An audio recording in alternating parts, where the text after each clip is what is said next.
Líquidos estáticos.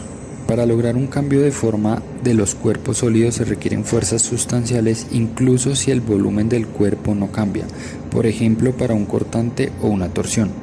Aunque se necesiten fuerzas igualmente grandes para comprimir líquidos, una mera deformación de líquidos a volumen constante requiere solo fuerzas muy pequeñas y son simplemente causadas por la fricción o la superficie. Primero discutiremos el modelo simplificado de un líquido ideal donde se desprecian los efectos de superficie y la fricción por estática, caso de un líquido en reposo y la fricción no ocurre de todos modos. Desplazamiento libre, superficies líquidas. Para líquidos ideales sin fricción no hay fuerza necesaria para deformar un volumen de líquido dado. En el modelo atómico esto significa: mientras que en los cuerpos sólidos los átomos pueden vibrar alrededor de posiciones fijas de equilibrio que no cambian mucho bajo condiciones moderadas, fuerzas externas. Los átomos o moléculas en los líquidos pueden libremente moverse dentro del volumen del líquido dado, determinado por el contenedor sólido. En el modelo macroscópico está libre el movimiento, se puede expresar mediante la afirmación: el módulo de corte de un líquido ideal es cero. Esto implica que en la superficie de un líquido ideal no hay tangenciales fuerzas, pueden estar presentes, porque inmediatamente se deformaría el líquido hasta que desaparezcan las fuerzas y se alcance un mínimo de energía logrado. Esta condición libre de fuerza representa un estado estable del líquido. La superficie de un líquido ideal siempre es perpendicular al total de la fuerza externa. Si solo la gravedad actúa sobre un líquido, la superficie del líquido siempre forma un plano horizontal representado en la figura A. La superficie de un líquido en un cilindro que gira sobre un eje vertical forma una superficie donde la fuerza total compuesta por la gravedad, masa, gravedad en la dirección de Z, la dirección radial, apunta perpendicularmente a la superficie. En la figura B se puede observar.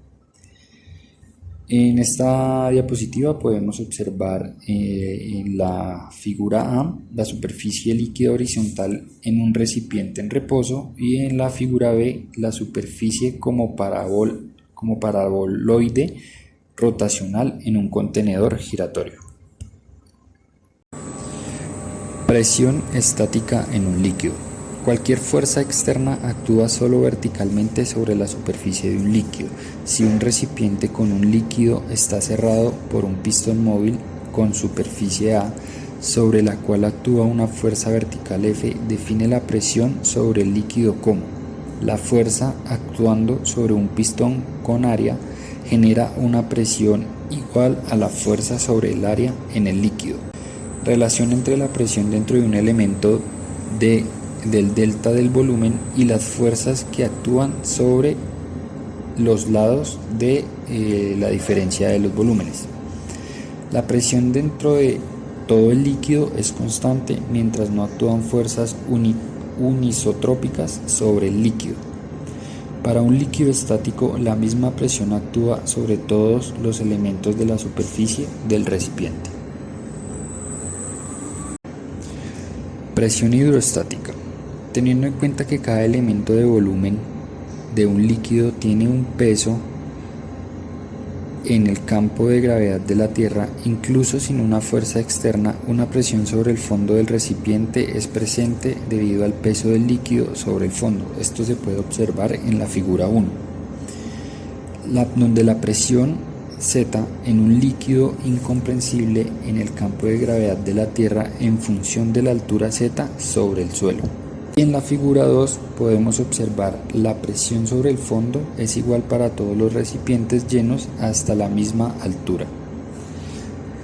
Esto ocurre dado que la presión hidrostática en el fondo de un recipiente de líquido depende solo de la altura del líquido, pero no de la forma del recipiente. La presión en el fondo es idéntica para todos los 4 contenedores que se muestran en la figura anterior, aunque la masa total del líquido y por lo tanto también su peso es diferente.